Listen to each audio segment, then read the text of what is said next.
Hello, Mirshad V C vlog എന്ന എൻ്റെ YouTube ചാനലിലേക്ക് എല്ലാവർക്കും സ്വാഗതം. അപ്പോൾ നമ്മൾ ഇന്ന് എത്തിയിട്ടുള്ളത് മറ്റൊരു പുതിയ വീഡിയോ ആയിട്ടാണ്. വീഡിയോ ഇഷ്ടപ്പെട്ട എല്ലാവരും ലൈക്ക് ചെയ്യണം, സബ്സ്ക്രൈബ് ചെയ്യണം, സപ്പോർട്ട് വേണം. ഓക്കെ, അപ്പോൾ ഇന്ന് നമ്മുടെ വിഷയം എന്ന് പറഞ്ഞാൽ വിഷയം ഇപ്പോൾ എല്ലാവരും എല്ലാ ചാനലുകളിലും കണ്ട് കേട്ട് മടുത്തുകൊണ്ടിരിക്കുന്ന ഒരു വിഷയം തന്നെയാണ്. രേണുസുധിയുടെ വീടുമായിട്ട് ബന്ധപ്പെട്ട വിഷയം തന്നെയാണ്.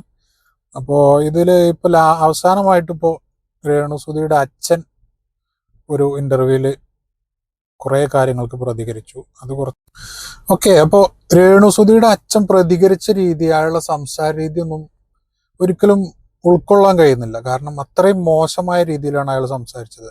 ഈ വീടിന് വേണ്ടി സഹകരിച്ച ആൾക്കാരെയും വീട് വെച്ചു കൊടുത്ത ആൾക്കാരെയും എല്ലാവരെയും വളരെ മോശമായിട്ടാണ് അയാൾ ചിത്രീകരിച്ചിട്ടുള്ളത്. ഇപ്പോൾ വളരെ മോശമായിട്ട്. കാരണം രേണുസുധി സംസാരിച്ചതിൽ വന്നൊരു പിഴവ് നികത്താൻ നോക്കിയത് ഇപ്പോൾ അതിലും വലിയ വളരെ മോശം സംസാര രീതിയിലേക്കായി മാറിക്കൊണ്ടിരിക്കുകയാണ്. ഇതിവിടെ ഒന്നും തീരുന്ന ലക്ഷണം കാണുന്നില്ല. ഇതിങ്ങനെ വിവാദങ്ങളിൽ നിന്ന് വിവാദങ്ങളിലേക്ക് പോയിക്കൊണ്ടിരിക്കുകയാണ്. അപ്പോൾ നമുക്ക് രേണുസുധിയുടെ അച്ഛനും രേണുസുധിയും കൂടിയിട്ട് ഒരു ഇന്റർവ്യൂ കൊടുത്തു. അതിൽ രേണുസുധിയുടെ അച്ഛൻ കുറേ കാര്യങ്ങൾ പറയുന്നുണ്ട്. പിന്നെ അതിന് ഫിറോസ്കയും പിന്നെ അതുപോലെ താജ് പത്തനംതിട്ടയും അതിൽ പറഞ്ഞ കാര്യങ്ങൾക്ക് മറുപടി കൊടുക്കുന്നുണ്ട്. അതൊക്കെ നമുക്കൊന്ന് കാണാം. അപ്പോൾ ആദ്യം നമുക്ക് രേണുവിനോട് ചോദിക്കുന്നുണ്ട്. ഇപ്പോൾ ഫിറോസ് ഇന്റർവ്യൂകളിൽ ഈ ചോർച്ചക്കെതിരെ പറഞ്ഞതിനെതിരെ ഇന്റർവ്യൂകളിൽ പ്രതികരിക്കുന്നുണ്ടല്ലോ, എന്താണ് അതിനെക്കുറിച്ച് അഭിപ്രായം എന്ന് ചോദിക്കുന്നുണ്ട്. രേണുവിനോട് ചോദിക്കുന്നുണ്ട് കേട്ടോ. അപ്പൊ ആദ്യം അതൊന്ന് കേൾക്കാം. അഡ്മിനായ ഫിറോസ് രംഗത്തെത്തിയിരിക്കുകയാണ്. നല്ല ഗുരുതര ആരോപണമായിട്ടാണ് രംഗത്തെത്തിയിരിക്കുന്നത്. ഞാനതൊന്നും കണ്ടില്ല കേട്ടോ. സത്യമായിട്ട് ഞാനൊന്നും എന്നെ പറ്റി അല്ലെങ്കിൽ നെഗറ്റീവ് കണ്ടു കഴിഞ്ഞാൽ എനിക്കറിയാം, എൻ്റെ ഫ്രണ്ട്സിനറിയാം. ഞാനത് കണ്ടു കഴിഞ്ഞാൽ നമ്മൾ ചെയ്യാത്ത കുറ്റം പറയാത്ത, നമ്മൾ കള്ളിയാക്കുന്ന ഓരോ കാര്യങ്ങളും നമുക്കത് അക്സെപ്റ്റ് ചെയ്യാൻ. ഓക്കെ, അപ്പോൾ അതൊന്നും കണ്ടിട്ടില്ല, നെഗറ്റീവ് ഒന്നും കാണാറില്ല. പണ്ട് കുറച്ച് മുമ്പൊരു ഇന്റർവ്യൂവിൽ പറഞ്ഞിട്ടുണ്ടായിരുന്നു, നെഗറ്റീവ് പറയുന്നത് ഇഷ്ടപ്പെടുന്ന ആളാണ് ഞാൻ, നെഗറ്റീവ് പറയുന്നത് കണ്ട് എൻജോയ് ചെയ്യുന്ന ആളാണ് ഞാൻ എന്ന് പറയുന്ന ആളാണ് ഇപ്പോൾ നെഗറ്റീവ് പറയുന്നത് കാണുന്നില്ല എന്ന് പറയുന്നു. ഓക്കെ, അപ്പൊ ഇന്റർവ്യൂ ഒന്നും കണ്ടിട്ടില്ല എന്ന് പറയുന്നു. അപ്പൊ ഇനിയാണ് രേണുസുധിയുടെ അച്ഛൻ രംഗത്തേക്ക് വരുന്നത്, തങ്കച്ചൻ. അപ്പൊ തങ്കച്ചൻ വരുന്നതോടുകൂടി ആകെ കളി മാറാണ്. അപ്പോൾ ഈ ആങ്കർ ചോദിക്കുന്നുണ്ട്, ഈ ഫിറോസ് ഒരു ഇന്റർവ്യൂവിൽ ഇങ്ങനെ പ്രതികരിച്ചിട്ടുണ്ടല്ലോ, അതിനെക്കുറിച്ച് ചോദിക്കുന്നുണ്ട്. അപ്പൊ അതിന് മറുപടി പറയണ്ട. അപ്പൊ അതൊന്ന് കേൾക്കാം നമുക്ക്. മുഴുവനും മഴ നനഞ്ഞ് പൊയ്ക്കൊണ്ടിരിക്കുക പുറകിൽ. ഈ വ്യക്തിയാണ് ഈ കഴിഞ്ഞ ദിവസം രേണു ഇവിടെ നനയെന്ന് പറഞ്ഞപ്പം രേണു പറഞ്ഞ പച്ച കള്ളമാണെന്ന്. കാരണം രേണുവിനിപ്പം ഒരു സോഷ്യൽ മീഡിയ വഴി ഭയങ്കര സൈബർ അറ്റാക്ക് ഉള്ള ഒരാളാണല്ലോ. ഇവന്മാരിങ്ങനെ യൂട്യൂബർമാരിങ്ങനെ രേണുവിനോടൊന്നും പറഞ്ഞ് ഇട്ടിട്ട് ഇങ്ങനെ പോവുക. ഇത് കണ്ടിട്ട് നമുക്ക് ഈ വീടുണ്ടാക്കി തന്ന ഇദ്ദേഹവും രേണു പറഞ്ഞ പച്ചക്കള്ളം എന്ന് പറഞ്ഞ് രേണുവിന് കുറേ കാര്യങ്ങൾ.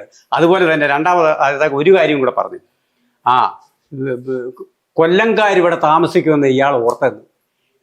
രേണുവിനോ കൊല്ലംകാർക്കോ അല്ല വീട്, നേരെ സുധിയുടെ മക്കളുടെ പേർക്കാണ് ഇത്. ഇവിടുത്തെ ഈ ബിഷപ്പ് 7 സെന്റ് സ്ഥലം കൊടുക്കുകയും ഈ പറഞ്ഞ വ്യക്തികളൊക്കെ തന്നെ ഇത് പണിയുകയും ചെയ്തത്. എന്നാൽ ഇതിന്റെ പിന്നിൽ ഈ 24 എന്ന ചാനലാണ് ഈ കുഞ്ഞുങ്ങളുടെ രണ്ടിന്റെ വിദ്യാഭ്യാസവും അവർക്കൊരു ഭവനവും ഉണ്ടാക്കി തരുന്ന അവരാണ് ഏറ്റത്. പക്ഷെ ഈ സംഘടന, ഈ KHDC എന്ന് പറയുന്ന സംഘടന അങ്ങോട്ട് ചെന്ന് അവരോട് പറഞ്ഞിട്ടാണ് ഞങ്ങൾ ഏറ്റെടുത്ത് ചെയ്യാം, ഞങ്ങൾ ഒത്തിരി പേർക്ക് ഇതുപോലെ ദാനം ചെയ്തിട്ടുണ്ടെന്ന് പറഞ്ഞിട്ട് ചെയ്തതാണ് ഈ ചെയ്ത്ത്. ഓക്കെ, അപ്പൊ ഫിറോസ് ഖാന്റെ വീഡിയോയിൽ എവിടെയും പറയുന്നില്ല രേണു പറഞ്ഞത് പച്ചക്കള്ളം. രേണു പറഞ്ഞതിൽ അത് ചോർച്ചയല്ല, അത് ചീറ്റലാണ് എന്നാണ് പറയുന്നത്. അല്ലാതെ പച്ചക്കള്ളം പച്ചക്കള്ളം എന്ന് എവിടെയും പറഞ്ഞിട്ടില്ല. പറഞ്ഞത് ഇതാണ് എന്നേ പറഞ്ഞിട്ടുള്ളൂ. അതുപോലെ കൊല്ലംകാർക്കാണ് വീട് വെച്ചത് എന്ന് എവിടെയും പറയുന്നില്ലല്ലോ. രേണുസുധിയുടെ മക്കൾക്കാണ് വീട് വെച്ചത് എന്ന് തന്നെ പറഞ്ഞിട്ടുള്ളത്. അതെവിടെയും പറഞ്ഞിട്ടില്ല. ഫിറോസ് ഖാന്റെ ഇന്റർവ്യൂവിലും പറഞ്ഞിട്ടില്ല. കൊല്ലം സുധിയുടെ മക്കൾക്കാണ്. അതേപോലെ ബിഷപ്പ് സ്ഥലം എഴുതി കൊടുത്തിട്ടുള്ളതും മക്കളുടെ പേരിലാണ്. അതൊന്നും ആരും വേറെ രീതിയിൽ പറഞ്ഞിട്ടില്ല. പിന്നെ വീട് വെച്ച് നൽകാമെന്ന് 24 ആയിരുന്നു ആദ്യം പറഞ്ഞത്. അതേപോലെ കുട്ടികളുടെ പഠനം ഏറ്റെടുത്ത് നടത്തുന്നത് 24 ആണ്. പിന്നെ KHDC അങ്ങോട്ട് ചെന്ന് പറഞ്ഞു, ഇത് ഞങ്ങൾ വെച്ച് നൽകാം, വീട് ഞങ്ങൾ വെച്ച് നൽകാം, ഒരുപാട് വീട് ഞങ്ങൾ വെച്ച് നൽകിയിട്ടുണ്ട്, അപ്പോൾ വീട് ഞങ്ങൾ ഏറ്റെടുത്ത് ഞങ്ങൾ ചെയ്യാമെന്ന് KHDC 24നോട് അങ്ങോട്ട് ചെന്ന് പറഞ്ഞതാണ്. അങ്ങനെ ചെയ്ത ചെയ്ത്താണ് ഈ ചെയ്ത്ത് എന്നാ പറഞ്ഞത്. അപ്പൊ എന്തായിരിക്കും ഈ ചെയ്ത്ത്? ഒരു വീട് വെച്ച് ഒരു രൂപ പോലും മേടിക്കാതെ ഒരു വീട് വെച്ച് നൽകിയതാണ് ഈ ചെയ്ത്ത് എന്ന് പറയുന്നത്. അപ്പൊ അഹങ്കാരം കൊണ്ടുള്ള ഒരു സംസാരമാണ് അതൊക്കെ. ഓക്കെ, അപ്പൊ ഇതൊക്കെ കിട്ടണം. ഇതൊക്കെ ഈ ചെയ്ത് കൊടുത്ത ആൾക്കാർക്ക് ഇതൊക്കെ കിട്ടണം. ഇപ്പൊ 24 കരുതുന്നുണ്ടാവും ഞങ്ങൾ രക്ഷപ്പെട്ടു പോയി എന്ന് കരുതുന്നുണ്ടാവും. അല്ലെങ്കിൽ ഇതൊക്കെ ഇപ്പൊ അവരും കേൾക്കണ്ടേ. പിന്നെ പിന്നെ മെയിനായിട്ട് എല്ലാ ഇന്റർവ്യൂവിലും പറയുന്ന ഒരു കാര്യമാണ് കംപ്ലീഷൻ സർട്ടിഫിക്കറ്റ്. വീട് കംപ്ലീറ്റ് ആയിട്ട് ഒരു കംപ്ലീഷൻ സർട്ടിഫിക്കറ്റിന്റെ കാര്യം എല്ലാവരും പറയുന്നുണ്ട്. അത് ഫിറോസ്ക കൊടുക്കുന്നില്ല, അത് 1 വർഷം ആവാനായി കിട്ടിയിട്ടില്ല, ഇതുവരെ കിട്ടിയിട്ടില്ല. അതിനെക്കുറിച്ച് പറയുന്നുണ്ട്. അത് ആദ്യം രേണുസുധിയുടെ അച്ഛനെ അതിനെക്കുറിച്ച് പറയുന്നത് കേൾക്കാം, പിന്നെ അതിനൊക്കെ മറുപടി നമുക്ക് കിട്ടുന്നുണ്ട്. അതായത് ഈ കൊല്ലം സുധിയുടെ സുഹൃത്തായ താജ് പത്തനംതിട്ടയും പറയുന്നുണ്ട്, ഫിറോസ്കയും പറയുന്നുണ്ട്. അതെന്താണ് അതിന് വൈകാനുള്ള കാരണം, എന്താണ് അത് കിട്ടാത്തത് എന്നുള്ളതിന്റെ കാരണമൊക്കെ വ്യക്തമായിട്ട് പറയുന്നുണ്ട്. അത് നമുക്ക് പിന്നെ കാണാം. ഇപ്പോ രേണുസുധിയുടെ അച്ഛൻ പറയുന്നതെന്ന് കേൾക്കാം. ഒരു കൊച്ചുമായിട്ട് കാറെ വന്ന് ഇത് അളന്നു. ഇപ്പൊ കംപ്ലീഷൻ സർട്ടിഫിക്കറ്റ്. അപ്പൊ എനിക്ക് സന്തോഷം, അയ്യോ കംപ്ലീഷൻ സർട്ടിഫിക്കറ്റ് തരുമല്ലോ എന്നോർത്ത് ഞാൻ സന്തോഷിച്ചിരുന്നു. ഇന്നലെ രാവിലെ സാജുദ്ദീൻ എന്ന് പറഞ്ഞ ഒരു ആർട്ടിസ്റ്റ് ഉണ്ട്, പത്തനംതിട്ടക്കാരൻ. അദ്ദേഹം വിളിച്ച് പറയുന്നു, അച്ഛാ ഇനി നിങ്ങൾക്ക് ഫിറോസ് പറഞ്ഞ് ഇനി നിങ്ങൾക്ക് തരികയല്ല, കംപ്ലീഷൻ സർട്ടിഫിക്കറ്റ് തരികയല്ല, നിങ്ങൾ ചെന്ന് ഉണ്ടാക്കിക്കോളാം. ഒരു സാധാരണ ഒരു വീട് പണിയുന്ന ഒരു കോൺട്രാക്ടറെ സംബന്ധിച്ച് അവരാണ് ഇത് കംപ്ലീഷൻ സർട്ടിഫിക്കറ്റ് കൊടുക്കുന്നത്. നമ്മൾ അതിന്റെ ഫീസ് അടച്ചോളാം. ഇനി ദാനം ചെയ്താണെങ്കിലും അല്ലെങ്കിലും ഞങ്ങൾ അതിന്റെ ഫീസ് അടച്ച് ഞങ്ങൾ അത് ശരിയായിക്കോളാം. ഇക്കാര്യം താമസിക്കുന്നത് ഓക്കെ, അതിന്റെ ഫീസ് അടച്ച് ഞങ്ങൾ അത് ചെയ്തോളാം. ഒരു 100 രൂപ പോലും മുടക്കി ഒരു കാര്യം ചെയ്യാത്ത ആളാണ് ഈ പറയുന്നത് അതിന്റെ ഫീസ് അടച്ച് ചെയ്തോളാം. അപ്പൊ അതിന്റെ ഫീസ് അടക്കാത്തതാണ് ഇത് വൈകാനുള്ള കാരണം. അതിനെക്കുറിച്ച് പറയുന്നുണ്ട്. ഒരു 1500 രൂപ ഫീസ് അടച്ച് ടാക്സ് അടച്ചാൽ ഇതിന്റെ കംപ്ലീഷൻ സർട്ടിഫിക്കറ്റ് കിട്ടാനുള്ളൂ. അതിന്റെ മുമ്പ് ഇത് വൈകാനുള്ള കാരണം ഫിറോസ്കി താജുദ്ദീനും പറയുന്നുണ്ട്. അത് നമുക്ക് അടുത്ത അവര് പറയുന്ന വീഡിയോയിൽ കാണാം. അതിന് കുറച്ച് ടെക്നിക്കൽ പ്രോബ്ലം വന്നത് കൊണ്ടാണ് അത് വൈകിയത്. പക്ഷെ ഇപ്പൊ വൈകിക്കൊണ്ടിരിക്കുന്നത് ഒരു 1500 രൂപ ടാക്സ് അടക്കാൻ വൈകിയത് കൊണ്ടാണ്. അത് ഇവരോട് അടക്കാൻ പറഞ്ഞിട്ട് ഇവർ അടച്ച് പേപ്പർ ശരിയാക്കാൻ ഇവര് മുന്നിട്ട് ഇറങ്ങാത്തത് കൊണ്ടാണ് ഇപ്പൊ വൈകുന്നത്. അപ്പൊ അതിന്റെ കാരണങ്ങളൊക്കെ ഫിറോസ് ഖാൻ നേരിട്ട് പറയുന്നുണ്ട്. അത് നമുക്ക് മുന്നോട്ട് വീഡിയോയിൽ കാണാം. ഈ ബഹളം വയ്ക്കുന്ന ഈ ജനങ്ങളല്ല ഇതൊന്ന് കാണണം. ഇത്ര നാൾ ഞാൻ മിണ്ടായിരുന്നത് എന്നാന്നറിയോ? ദാനം തന്നതല്ലേ, നമ്മളെന്തിനാ അദ്ദേഹത്തെ ഉപദ്രവിക്കാൻ പോകുന്നു? അല്ലെങ്കിൽ അദ്ദേഹത്തെ ഇകഴ്ത്തേണ്ട കാര്യമില്ല. നമുക്ക് പൈസ ഉണ്ടാകുമ്പോൾ ബാക്കി കാര്യങ്ങളൊക്കെ നമുക്ക് കുറേശ്ശെ ചെയ്യാം എന്ന് ഞാൻ എൻ്റെ മക്കളോട് പറഞ്ഞിരിക്കുകയായിരുന്നു. അന്നേരം അതെ, ഒരു വീട് വെച്ച് തന്നു കഴിഞ്ഞാൽ അത് തന്നെയാണ് ചെയ്യേണ്ടത്. ബാക്കിയുള്ള മെയിൻ്റെനൻസും കാര്യങ്ങളൊക്കെ നമ്മൾ ആണ് ചെയ്യേണ്ടത്.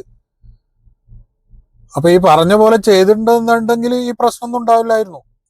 ഈ രേണുസുധിയുടെ അച്ഛൻ പറഞ്ഞ പോലെ പ്രതികരിക്കാനോ ഇതിനൊന്നും പോണ്ട. നമുക്ക് പൈസ കയ്യിൽ ഉണ്ടാവുമ്പോൾ നമുക്ക് ബാക്കി കാര്യങ്ങൾ ചെയ്യാം. അത് പറച്ചിൽ മാത്രമേ ഇപ്പൊ ഈ പറച്ചിലേ ഉണ്ടായിട്ടുള്ളൂ. പക്ഷെ അത് ചെയ്തിട്ടുണ്ടെന്നുണ്ടെങ്കിൽ ഇപ്പൊ ഈ പ്രശ്നമൊന്നും ഉണ്ടാവില്ലായിരുന്നു. അതിന് പകരം ഈ ഫിറോസ് ഖാനെ നിരന്തരം വിളിച്ച് ശല്യപ്പെടുത്തി അത് ചെയ്യണം ഇത് ചെയ്യണം എന്ന് ഒരു 100 രൂപന്റെ കേസ് പോലും സ്വന്തമായിട്ട് ചെയ്യാതെ അതിന് പോലും അവരെ വിളിച്ച് ശല്യപ്പെടുത്തുക. ഒരു ബിസിനസ് ചെയ്തുകൊണ്ടിരിക്കുന്ന ഒരു നിലപ്പത്തിരിക്കുന്ന ഒരാളെ ഇങ്ങനെ വിളിച്ച് ശല്യപ്പെടുത്തുക എന്ന് പറഞ്ഞാല് അത് ചെയ്തിട്ടില്ല എന്നുണ്ടെങ്കിൽ അത് സോഷ്യൽ മീഡിയയിൽ ഞങ്ങൾ പറയും, അങ്ങനെയാക്കും ഇങ്ങനെയാക്കും എന്ന് പറഞ്ഞത് കൊണ്ടാണല്ലോ ഇപ്പൊ ഇത് ഇത്രയും വഷളായി വരുന്നത്. അതുകൊണ്ടാണ് ഒരാൾക്കൊരു ക്ഷമിക്കുന്നതിനൊരു പരിധിയില്ലേ. ഇത്രയ്ക്കും കാര്യങ്ങൾ ചെയ്ത് തന്നിട്ടും നിസ്സാര കാര്യങ്ങൾ പോലും അവർക്കൊരു വീട്ടിൽ താമസം തുടങ്ങിയതിന്റെ ശേഷം വരുന്ന കാര്യങ്ങളും ഈ ബിൽഡേഴ്സ് തന്നെ ചെയ്തു കൊടുക്കണം എന്ന് പറഞ്ഞ് കംപ്ലൈന്റ് ആയിട്ട് സോഷ്യൽ മീഡിയയിൽ വന്ന് പറയുമ്പോൾ, നിരന്തരം പ്രശ്നങ്ങൾ വരുമ്പോൾ ആരായാലും അത് പ്രതികരിച്ചു പോകും. അങ്ങനെ ഒരു പ്രതികരണമേ ഈ ഫിറോസ്ഖാൻ ചെയ്തിട്ടുള്ളൂ. ബാക്കി കാണാം. അന്നേരം ഉണ്ടാക്കിയവനും കൂടി ഇത്രയും ഈ വൃത്തികേട് അത് കാണിക്കാം. മുഴുവൻ 1 വർഷം തികഞ്ഞില്ല, തേപ്പ് മുഴുവൻ പൊട്ടിപ്പൊയ്ക്കൊണ്ടിരിക്കുക. ഈ അകത്തെ പോകാത്ത തന്നെയാണെന്നറിയോ? അകത്തെ പോകാത്തത് കേട്ടല്ലോ, വൃത്തികേട് തേപ്പ് മുഴുവൻ ബാക്കിൽ തേപ്പ് മുഴുവൻ പൊളിഞ്ഞു പോവാണ്. ഈ സ്ഥലത്തിനെ കുറിച്ച് ഈ ഫിറോസ്ഖയും ബിഷപ്പും എല്ലാവരും പറയുന്നുണ്ട്. അതൊരു ഒഴിഞ്ഞ സ്ഥലമാണ്, ഒരു വീടുകളോ മരങ്ങളോ ഒന്നുമില്ല. അപ്പൊ ശക്തമായ കാറ്റ്, വെയിലാണെങ്കിൽ വെയില്, മഴയാണെങ്കിൽ മഴ, ഇതെല്ലാം നേരിട്ട് വീടിലേക്ക് തട്ടുന്ന സ്ഥലമാണ്. അപ്പൊ വീടിന് തീർച്ചയായിട്ടും മഴക്കാലത്തും വേനൽക്കാലത്തും കംപ്ലൈന്റുകൾ വരും എന്നുള്ളത് സ്വാഭാവികമാണ്. കാരണം നമ്മള് മരങ്ങള് തൊട്ടപ്പുറപ്പുറം വീടുകള് അങ്ങനെ ഉണ്ടെങ്കിലൊക്കെ അല്ലേ നമുക്ക് ഈ കാറ്റിനെയും മഴയൊക്കെ കുറച്ചൊന്ന് ശക്തി കുറക്കാൻ കഴിയുള്ളൂ. ഇതൊന്നും ഇല്ലാത്തൊരു ഒഴിഞ്ഞ സ്ഥലത്താണ് ഈ വീട് കിടക്കുന്നത്. അപ്പൊ അതിന് തീർച്ചയായിട്ടും അതിന് കംപ്ലൈന്റുകൾ വരും എന്നുള്ളത് ഇതല്ലേ. അപ്പൊ ബാക്കിയുള്ള മെയിൻ്റെനൻസുകളൊക്കെ മഴക്കാലത്ത് വീടുകളിന് കംപ്ലൈന്റ് വരുമ്പോൾ അതൊക്കെ നമ്മൾ മെയിൻറ്റെയിൻ ചെയ്ത് പോവുക. അതല്ലേ അതിന് ചെയ്യേണ്ടത്. അല്ലാതെ അത് വിളിച്ചു പറഞ്ഞ് കംപ്ലൈന്റ് ആയിട്ട് പറഞ്ഞിരിക്കുക എന്ന് പറഞ്ഞാൽ അപ്പൊ അതിനല്ലേ ഒഴിവുണ്ടാവുള്ളൂ. പിന്നെ അതേപോലെ വേറൊരു വിവാദം ഉണ്ടായിരുന്നല്ലോ, വീട് ഇടിച്ചു പൊളിക്കും എന്ന് പറഞ്ഞു ഫിറോസ്, ബുൾഡോസർ കൊണ്ടുവന്ന് വീട് ഇടിച്ചു പൊളിച്ച് നിരത്തും എന്ന് പറഞ്ഞിരുന്നു. അപ്പൊ അതിനെക്കുറിച്ച് പറയുന്നുണ്ട്, ഒന്ന് കേൾക്കാം ആദ്യം, എന്നിട്ട് അതിനെക്കുറിച്ച് പറയാം. താജു എന്നെ വിളിച്ച് പറഞ്ഞു, നിങ്ങൾ അതെല്ലാം ബാക്കി കാര്യങ്ങൾ ചെയ്തോണം, ഇനി അവിടെ മഴ നനഞ്ഞാലും ഒരു വരെ ഒന്നും വരത്തില്ല, പിന്നെ നിങ്ങൾക്ക് ആക്ഷേപം വന്നിട്ടുണ്ടെങ്കിൽ ഫിറോസ് വന്ന് ബുൾഡോസർ കൊണ്ടുവന്ന് ഈ വീട് ഇടിച്ച് തകർത്ത് പഴയതുപോലെ നിരത്ത് വന്നു. കാരണം എൻ്റെ ഫോണിൽ ഇപ്പം കാണുകയല്ല, ഡിലീറ്റ് ചെയ്യാനായിട്ട് എനിക്കറിയത്തുമില്ല, അതങ്ങ് കടന്നോ സേവ് ചെയ്യാനോ എനിക്കറിയത്തില്ല. അപ്പൊ ഇതാണ് ബുൾഡോസർ കൊണ്ടുവന്ന് നിരത്തും എന്ന് പറഞ്ഞു, അച്ഛനോട് പറഞ്ഞു എന്നൊക്കെ രേണു അത് പറഞ്ഞപ്പോ കേട്ടോ, ആഹാ, അറിയാത്ത പോലെ ഒരു ആക്ടിങ്. ഭയങ്കര നടിയാണ് കേട്ടോ, നല്ല ആക്ടിങ്ങിൽ നല്ല സ്കില്ലാണ് രേണു സുധിക്ക്. അപ്പോ ഈ ബുൾഡോസർ കൊണ്ടുവന്ന് നിരത്തും എന്ന് പറഞ്ഞതിന് അത് പറയാനുണ്ടായ സാഹചര്യം എന്താണെന്നുള്ളത് ഫിറോസ്ക വിശദീകരിക്കുന്നുണ്ട്. അങ്ങനെ പറയല്ലാതെ പിന്നെ എന്താ ചെയ്യുക, ഇതൊരാൾക്ക് നിരന്തരം ഇതിന് കംപ്ലൈന്റ് വരുമ്പോൾ പിന്നെ നിങ്ങൾക്ക് പഴയ പോലെ ഞാൻ വീട് വെച്ചതാണ് പ്രശ്നം എന്നുണ്ടെങ്കിൽ ആ വീട് പൊളിച്ച് നിരത്തി പഴയതുപോലെ ഞാൻ ആക്കി തരാം, എന്നിട്ട് നിങ്ങൾ വേറെ ആരൊക്കെ ഉണ്ടെങ്കിലും വീട് വെപ്പിച്ചോ എന്ന് പറയല്ലാതെ എന്ത് ചെയ്യും, അതാണ് പറഞ്ഞത്. അല്ലാതെ ഈ വീട് പൊളിച്ച് നിരത്തും എന്നുള്ളത് ഭീഷണി സ്വരത്തിലല്ല പറഞ്ഞത്. ഇതിപ്പോ ഇവര് പറയുന്നത്, രേണുസുധിയുടെ അച്ഛൻ പറയുന്നത് അങ്ങനെ ഭീഷണിപ്പെടുത്തി വീട് ബുൾഡോസർ കൊണ്ടുവന്ന് പൊളിച്ച് നിരത്തുമെന്ന് ഭീഷണിപ്പെടുത്തി എന്നാണ് ഇപ്പൊ ഇയാൾ പറഞ്ഞുകൊണ്ടിരുന്നത്. അങ്ങനെയല്ല പറഞ്ഞത്. അത് ഫിറോസ്ക വേറൊരു വീഡിയോയിൽ ഇതിന് മറുപടി കൊടുക്കുന്ന വീഡിയോയിൽ പറയുന്നുണ്ട്. അപ്പോൾ അതുപോലെ ഫാന് വീണ കാര്യം ചോദിക്കുന്നുണ്ട്. ഫാന് വീണ് നെഞ്ചത്ത് മുറിവൊക്കെ പറ്റിയിട്ടുണ്ടല്ലോ, അപ്പൊ അതിനെക്കുറിച്ച് ചോദിക്കുന്നുണ്ട്. അപ്പൊ അതിനെക്കുറിച്ച് പറയുന്നൊന്ന് കാണാം. ഒരു കാര്യം, ഇവിടെ ഫാൻ വീണെന്ന് പറഞ്ഞു, ഇത് ഞാൻ പറഞ്ഞല്ലോ ചുണ്ണാമ്പ് പോലത്തെ സാധനം ഇത് തേച്ച് വെച്ചിരിക്കുന്നത്. ഒരാണി നിങ്ങളുണ്ട് ഈ വീട്ടിൽ എവിടെ ഒരു കലണ്ടർ തൂക്കാൻ ഒന്നും പറ്റത്തില്ല, ഒരു ആണി അടിക്കാൻ പറ്റത്തില്ല. അപ്പം അയാൾ തന്നെ പറഞ്ഞു, ഇത് ഫിറ്റ് ചെയ്യാൻ നേരത്ത് നിങ്ങൾ നോക്കിയ ചെയ്യോളൂ, ആണിയൊന്നും ഇവിടെ അടിക്കരുത്. എന്നോട് പറഞ്ഞു ആണിയൊന്നും അടിക്കരുത്, ഈ ഫോട്ടോ ഫിറ്റ് ചെയ്താൽ ആണിയൊന്നും അടിക്കരുത്, സ്ക്രൂ ചെയ്തിട്ട് ആരെങ്കിലും കൊണ്ട് സ്ക്രൂ ചെയ്തിട്ട് വല്ല ഫോട്ടോ വല്ലതും ഫിറ്റ് ചെയ്ത് എന്നെ ആണി അടിച്ചാൽ ഇത് താഴോട്ട് പോകുന്നു ഇദ്ദേഹത്തിന് അറിയാം. ആ പറഞ്ഞ വ്യക്തി ഈ ഫാൻ ഫിറ്റ് ചെയ്തിരുന്ന 1.5 ഇഞ്ചിന്റെ ആണി കൊണ്ടാണ് ഈ ഫാൻ ഇത്രയും പൊക്കത്ത് ഫിറ്റ് ചെയ്തിരുന്നത്. ഞാൻ ഇവിടെ ഇരുന്നപ്പോഴത്തേക്കും ഇത് ഒരു സൗണ്ട് കേട്ടു. ഞാൻ എന്തായാലും ഇങ്ങനെ പുറത്തോട്ട് എന്തോ വരുന്ന പോലെ തോന്നി, പെട്ടെന്ന് ഞാൻ തട്ടി കഴിഞ്ഞപ്പം ഈ ഫാനിന്റെ ഒരു സൈഡ് വന്ന് എൻ്റെ ഇവിടെ ഇടിച്ച് മുറിഞ്ഞ പാടാണ്. മുറിഞ്ഞെന്ന് പറഞ്ഞാൽ അകത്തോട്ട് മുറിഞ്ഞില്ല, പക്ഷെ തൊലി പോയിട്ടുണ്ടല്ലോ, എനിക്ക് വേദന സഹിക്കാൻ പറ്റില്ല, അകത്തും എനിക്ക് വേദന. ഓക്കെ, അപ്പൊ കേട്ടല്ലോ, ഫാന് വീണ് നെഞ്ചൊക്കെ പൊളിഞ്ഞു പോയി, ആകെ കഷ്ടായി പോയി. അത് ഈ അകത്ത് ജിപ്സം പ്ലാസ്റ്ററിങ് ചെയ്ത ആൾക്കാർക്ക് അറിയാം, വീടിന്റെ സാധാ സിമെന്റ് കൊണ്ട് തേച്ച വീടിന്റെയും അകത്തുള്ളൊരു കൂളിങ്ങിന്റെ മാറ്റം അവർക്കറിയാം. അത് കിട്ടാൻ വേണ്ടി നല്ലൊരു കാര്യത്തിന് വേണ്ടി ചെയ്തതാണ്.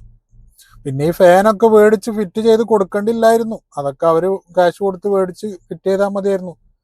എന്നാ ഇപ്പൊ ഇതൊന്നും കേൾക്കേണ്ട ആവശ്യമില്ലായിരുന്നല്ലോ. 1.5 ഇഞ്ചിന്റെ സ്ക്രൂ കൊണ്ടാണ് സ്ക്രൂ ചെയ്തത്, ഈ കംപ്ലൈന്റ് ഒന്നും കേൾക്കേണ്ട ആവശ്യമില്ലായിരുന്നു. അതൊക്കെ അവർക്ക് മേടിച്ച് അവർ വേണമെങ്കിൽ വെക്കേ ഫാനും ഒക്കെ എന്താ വേണ്ടതെന്ന് വെച്ചാൽ അവര് ചെയ്താൽ മതി. പിന്നെ അവിടെ ആരാ താമസിക്കുന്നത്? ഇവിടെ വന്ന് ഇവിടെ താമസിച്ചോ? തനിക്കാരെങ്കിലും ഇവിടെ കൊണ്ട് വീടോട്ടാക്കാൻ വേണ്ടി താമസിച്ചു, അല്ലെങ്കിൽ ഈ വേദനയുള്ള നാട്ടുകാർ ഇവിടെ വന്ന് താമസിച്ചു? ഞങ്ങൾക്ക് അങ്ങനെ ഇതൊന്നുമില്ല. പിന്നെ കേട്ടല്ലോ, അപ്പൊ അത് ഇതൊക്കെ കേട്ട് പറയുന്ന ആൾക്കാരോടാ പറയുന്നത്, വീടുണ്ടാക്കിയ ആൾക്കാരോടും വീട് ഉണ്ടാക്കാൻ സഹായിച്ച ആൾക്കാരോടാ പറയുന്നത്. നിങ്ങൾക്ക് ആർക്കെങ്കിലും വന്ന് ഇവിടെ താമസിക്കണമെങ്കിൽ താമസിച്ചോ. അവിടെ താമസിക്കുന്നതിനല്ലല്ലോ കുറ്റം പറയുന്നത്, അവിടെ താമസിച്ച് ഈ വീട് ഉണ്ടാക്കിയവർക്കും ഈ വീടിന് വേണ്ടി സ്ഥലം വന്നവർക്കും വീട് ഉണ്ടാക്കാൻ സഹായിച്ചവരും നേരെ തിരിഞ്ഞ് അപവാദം പറയുമ്പോൾ അതിനെതിരെയാണല്ലോ നാട്ടുകാർ പ്രതികരിക്കുന്നത്. എതിരെ പ്രതികരിച്ചുകൊണ്ടേയിരിക്കും. അപവാദങ്ങൾ പറയൽ നിർത്തുന്നത് വരെ പ്രതികരിച്ചുകൊണ്ടേയിരിക്കും, ജനങ്ങൾ പ്രതികരിച്ചുകൊണ്ടേയിരിക്കും. ഇത്രയും പേര് ഇവന് 5 വയസ്സുള്ളൂ, എല്ലാ ലോകരും ഈ ഫിറോസും മറന്നു പോകുന്ന ഒരു കാര്യമുണ്ട്. രേണുവിനെ പറഞ്ഞു, ഞങ്ങളെ പറഞ്ഞു, 5 വയസ്സ് കഴിഞ്ഞ ഒരു കുഞ്ഞിന്റെ കാര്യം ഇവരാരെങ്കിലും സംസാരിക്കുന്നുണ്ടോ? ഉണ്ടോ? ആരവനെ സംരക്ഷിക്കും?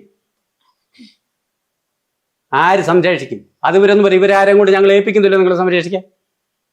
അവൾ കഷ്ടപ്പെട്ട് കൊണ്ടുവരുന്നുണ്ട്, ഞങ്ങൾ അവനെ നോക്കി ഇവിടെ ഇപ്പൊ താമസിക്കുന്നു. ഞങ്ങൾക്ക് വേണം.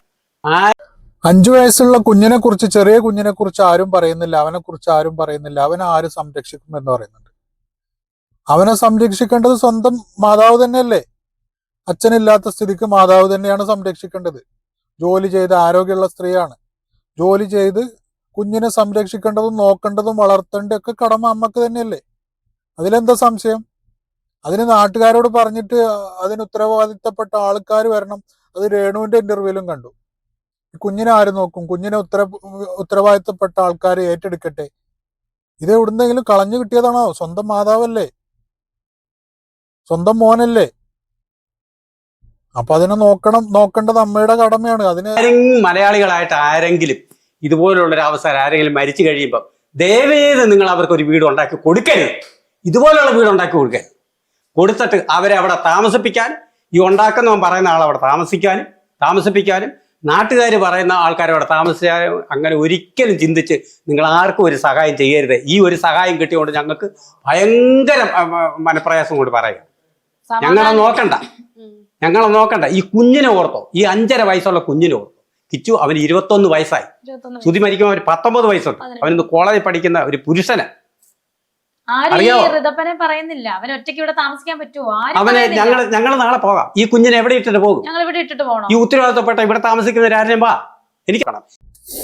ഓക്കെ, അപ്പോ കിച്ചു 21 വയസ്സായ കോളേജിൽ പഠിക്കുന്ന ഒരു പുരുഷനായിട്ടുണ്ട്.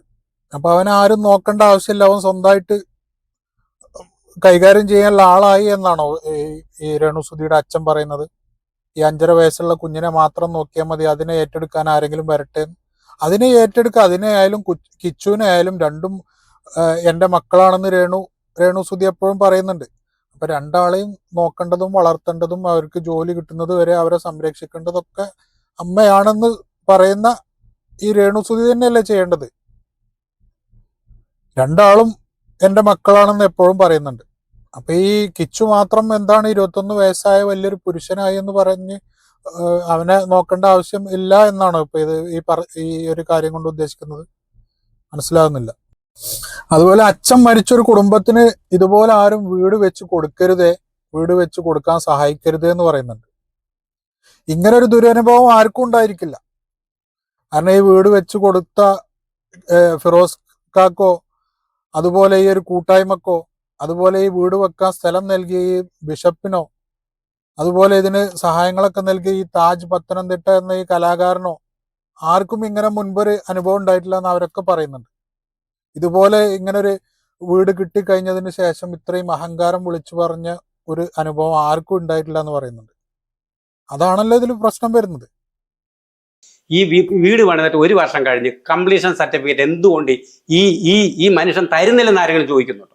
ഇവിടെ അന്തസ്സായിട്ട് 24 ഇവിടെ പണിത് തരുമായിരുന്നു. ഞങ്ങൾക്ക് ഇത്ര വലിയ വീടല്ല. അവർ അന്തസ്സായിട്ട് 2 വീടും 2 മുറിയുടെ ഒരു വീട് ഈ കുഞ്ഞുങ്ങൾക്ക് അല്ല അവർ വെച്ച് തരും.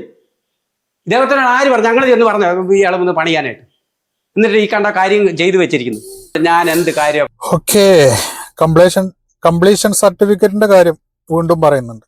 അത് എല്ലായിടത്തും കാര്യമായിട്ട് കംപ്ലൈന്റ് ആയിട്ട് പറയുന്ന അതാണ്.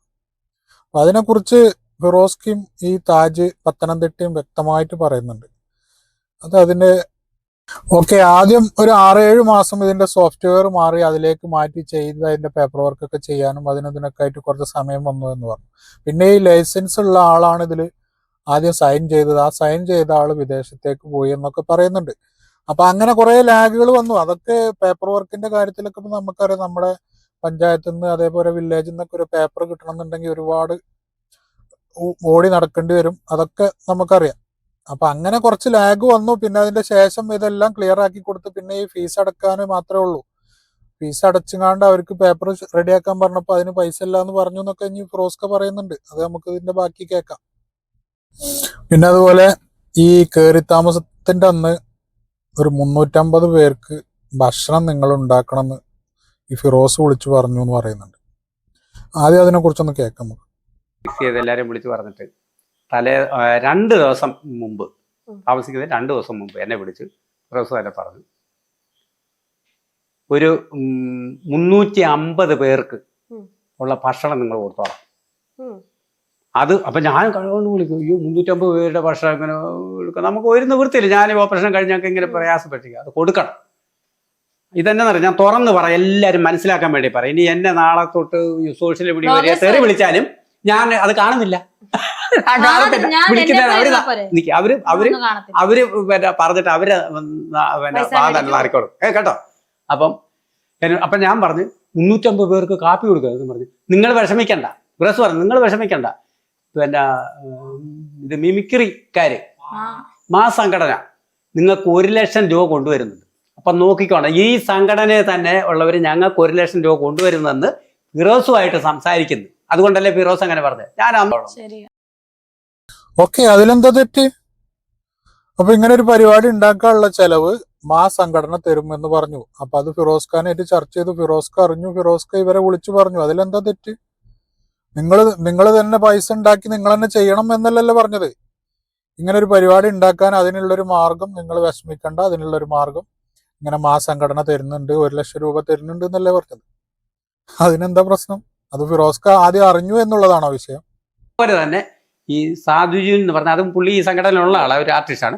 പുള്ളി എന്നോട് പറഞ്ഞു, അപ്പം നിങ്ങൾ വിഷമിക്കണ്ടോ കേട്ടോ, 1 ലക്ഷം രൂപ അവർ കൊണ്ടുവരുന്നുണ്ട്, അവിടെ നിങ്ങളത് ഒരു 10-350 പേര് കാണുമെങ്കിൽ നിങ്ങൾ വെച്ചാൽ 350 അല്ല 10-400 പേരിൽ 400 അല്ല, അതിലും കൂടുതൽ ഒരുപാട് ആളുണ്ടായിരുന്നു നമ്മൾ വിളിച്ച. പിന്നെ ഒരുപാട് ആളുണ്ടായിരുന്നു, 350 എന്നല്ല 400. അപ്പൊ അത് ആ ഒരു പരിപാടി നടത്താനുള്ള പൈസ, അതിനുള്ള ചെലവ് ഈ മിമിക്രി സംഘടന തന്നിട്ടുണ്ടല്ലോ.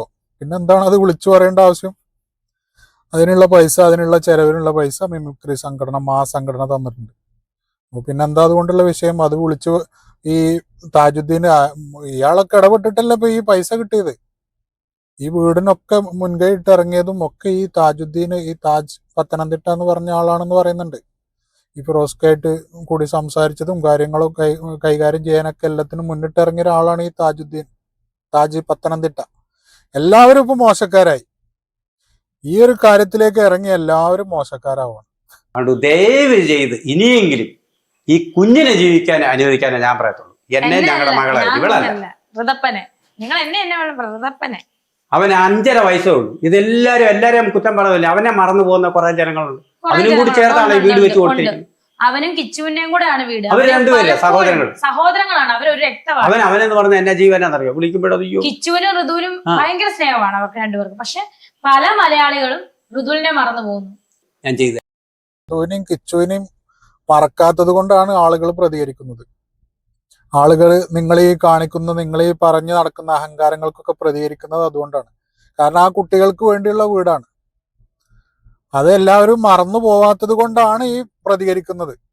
അതാദ്യം മനസ്സിലാക്കുക. അല്ലാതെ ഋതുമോനെ മറന്നുപോയി, ഋതുമോന്റെ പേര് ആരും പറയുന്നില്ല. ഈ 2 കുട്ടികളെ പേര് തന്നെയല്ല എല്ലാവരും പറയുന്നത്. എല്ലാ ചർച്ചയിലും എല്ലാ ഇന്റർവ്യൂവിലും എല്ലാവരും പറയുന്നത് തന്നെ 2 കുട്ടികളുടെ പേരിലാണ് വീട്, 2 കുട്ടികൾക്ക് വേണ്ടിയുള്ള വീടാണ് എന്ന് പറഞ്ഞുകൊണ്ട് തന്നെയാണ് ആളുകൾ പ്രതികരിക്കുന്നത്. പറയുന്നത് ഇവിടെ ഈ ഞാൻ പറഞ്ഞതിൽ എന്തെങ്കിലും കള്ളമായിട്ടുണ്ടെങ്കിൽ ഞാൻ ആ നിമിഷം നിങ്ങൾ പറയാം ഇവിടെ നിന്ന് ഇറങ്ങിപ്പോക്കോളം പറ, ആ സെക്കൻഡ് ഞാൻ ഇറങ്ങി. അല്ലെങ്കിൽ നമ്മൾ ഇറങ്ങിപ്പോ കാരണം ഇത് കേട്ട് കേട്ട് മടുത്തു. ഒരു വാടക വീടെടുത്ത് അല്ലല്ല, അങ്ങനെ പോകാൻ പറ്റത്തില്ല. ഈ കുഞ്ഞിന് നിനക്കത് പറയാം. ഈ കുഞ്ഞിന്റെ കാര്യം കൂടെ വന്ന് ഉത്തരവാദിത്വമാക്കാം. ചുമ്മാ പോകാൻ പറ്റത്തില്ല. 5.5 വയസ്സുള്ള കുഞ്ഞിന്റെ കാര്യം ഉത്തരവാദിത്വമാക്കാം.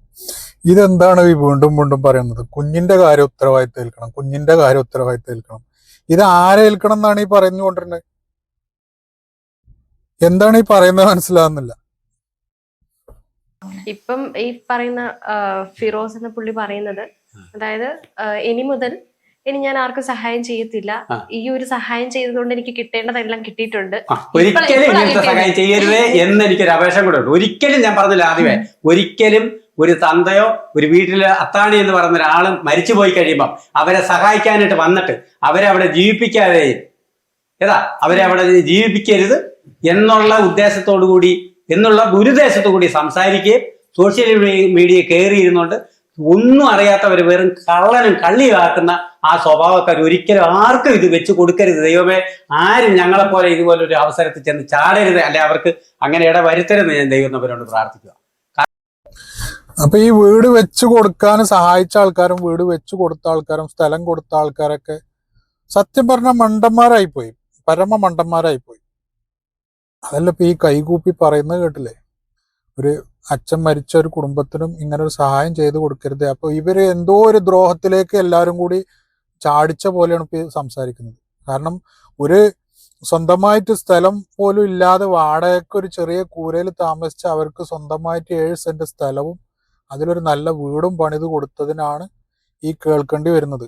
ഈ ഫിറോസിനും സ്ഥലം കൊടുത്ത ബിഷപ്പിനും അതിനെല്ലാം സഹായമായിട്ട് കൂടെ നിന്ന ഈ താജ് പത്തനംതിട്ടക്കും എല്ലാവർക്കും മതിയായിപ്പോ. ഇനി ഇവരൊക്കെ ഇതിനെക്കുറിച്ച് പ്രതികരിക്കുന്നൊരു കുറച്ച് വീഡിയോ ക്ലിപ്പ് ഉണ്ട്, അതൊന്ന് കാണാം നമുക്ക്. ഓക്കെ, അപ്പോൾ വേറൊരു ഇന്റർവ്യൂവിൽ നമ്മൾ ഈ താജ് പത്തനംതിട്ടയോട് ചോദിക്കുന്നുണ്ട്, രേണു സുധിക്ക് കുറെ ജോലികളൊക്കെ വാഗ്ദാനം ചെയ്തിരുന്നു സുധിച്ചേട്ടന്റെ മരണശേഷം, അതിനെക്കുറിച്ചൊക്കെ ചോദിക്കുന്നുണ്ട്. അപ്പൊ അതിനെക്കുറിച്ചൊരു മറുപടി പറയുന്നുണ്ട്, നമുക്കൊന്ന് കേൾക്കാം. മരിച്ചതിന് ശേഷം പല മേഖലയിൽ നിന്ന് രേണു സുധിക്ക് വിവിധ തരത്തിലുള്ള ജോലികളൊക്കെ ഓരോരുത്തർ ഓഫർ ചെയ്തിരുന്നു. പക്ഷേ അന്നൊന്നും അതൊന്നും സ്വീകരിക്കാതെയാണ് ഈ ഒരു അഭിനയ മേഖലയിലേക്ക് പുള്ളിക്കാരി തെരഞ്ഞെടുത്തത്. പക്ഷേ സോഷ്യൽ മീഡിയയിൽ വന്നിട്ട് ഭയങ്കര മോശമായിട്ടുള്ള പ്രതികരണങ്ങളൊക്കെ രേണു സുധി പലപ്പോഴും നടത്തിയിട്ടുണ്ട്. കേരളത്തില് ഒരുപാട് ഭർത്താക്കന്മാർ മരിച്ച സ്ത്രീകളും ഒരുപാട് വനിതകളും ഈ മേഖലകളിൽ പ്രവർത്തിക്കുന്നുണ്ട്. പക്ഷെ എൻ്റെ 33 വർഷത്തെ കലാജീവിതത്തിൽ ഞാൻ ആദ്യമായിട്ടാണ് ഇങ്ങനൊരു കഥാപാത്രം ഞാൻ കാണുന്നത്. എനിക്ക് കറക്റ്റ് അല്ലേ ഈ താജ് പത്തനംതിട്ട പറഞ്ഞത്? കറക്റ്റ് അല്ലേ? 100% കറക്റ്റാണ്.